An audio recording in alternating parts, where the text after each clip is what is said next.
Hi, my name is Rex Burkman, and I'm a senior political science major. I wanted to tell you about an extraordinary opportunity that I had this summer to conduct research in Lincolnshire, England, with the support of the Nanovic Institute. It allowed me to explore a question that I have wondered about for a very long time. So, I want to start by giving a little bit of background about what sparked my interest in this topic. I'm originally from Indiana, but my dad is from Wisconsin. So growing up, I had a lot of interaction with both states and people from both states. And one of the things that I noticed was that Indiana was a lot more politically conservative than Wisconsin in a lot of different ways. I always found this really interesting because demographically and economically, the states are very similar. So I wondered what gave rise to Wisconsin's comparative liberalism compared to Indiana. Now, to be completely honest, I struggled to find a concrete answer. But I did discover some interesting things while studying the politics of the country. It turns out that population density isn't as strong of a predictor of how people vote as you might think, and that in fact, a lot of the voting of the country is governed by regional variations, where people tend to vote one way based on what part of the country geographically they live in.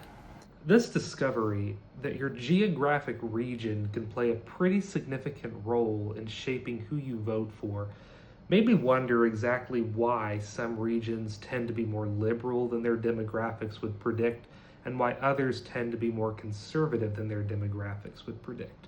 As a political scientist, I naturally wondered if there was some universal rule that governed all regions and made them more susceptible to being swayed one way politically or the other.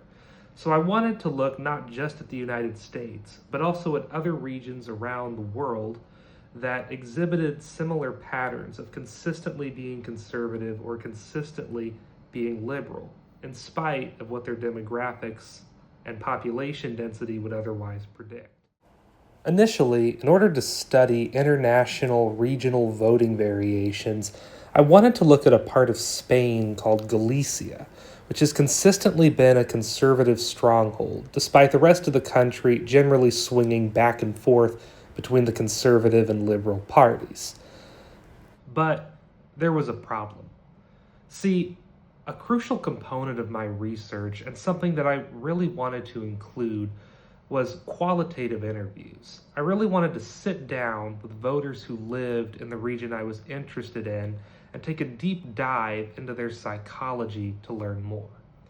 But unfortunately, I really struggled to find potential interview subjects in Spain, despite emailing around quite a bit throughout the country and Galicia in particular. So I had to start looking into other regions I could potentially perform this research in internationally. Fortunately, I stumbled upon an Economist article that talked about a region in Britain that exhibited the exact attributes I was looking for. An area that seemed to vote not based on traditional predictors like population density or other demographic factors, but that had a consistent and rigid loyalty to a political ideology and party. This was Lincolnshire.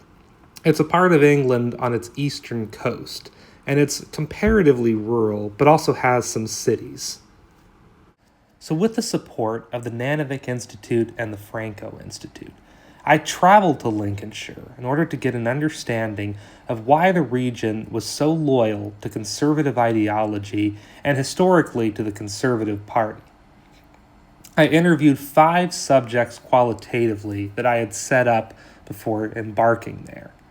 In addition, I also got to observe and drive around Lincolnshire, and I saw a lot of interesting sites that were informative as well.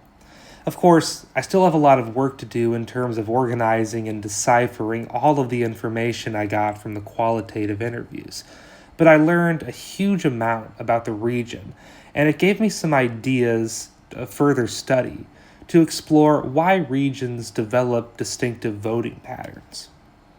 It was truly an amazing experience, and I wouldn't trade it for the world. It was such a beautiful place, and I was so fortunate to get to go there and to have the support needed to go there. And I'm very grateful for the opportunity.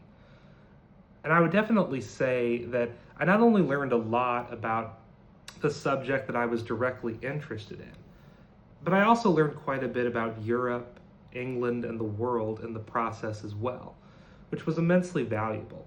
So, my recommendation to you is to look at whatever you're interested in and think about if your research would be compatible with going abroad, because it would be an amazing experience, I'm sure, and you'll learn even more than you think. And if you have any questions about any of this, feel free to email me at rburkman, Burkman, at nd.edu. Thank you so much.